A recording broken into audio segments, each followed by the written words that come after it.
ইস্টবেঙ্গল সমর্থকদের জন্য সুখবর। সব কিছু ঠিকঠাক চললে অবশেষে বৃহস্পতিবার ভিসা হাতে পেতে পারেন লাল হলুদের নতুন বিদেশি ইউসেফ এজেজ্জারি। সেটা হলে শুক্রবারই সম্ভবত কলকাতায় চলে আসতে পারবেন এই বিদেশি ফরওয়ার্ড।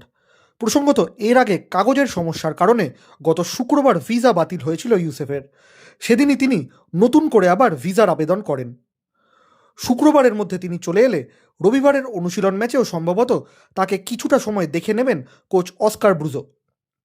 এদিকে কলকাতার আরেক প্রধান মোহামেডান স্পোর্টিংয়ের সঙ্গে আগামী রবিবার অনুশীলন ম্যাচের কথা থাকলেও এই ব্যাপারে কিছুটা ধীরে চলনীতি নিয়েছে ইস্টবেঙ্গল ম্যানেজমেন্ট।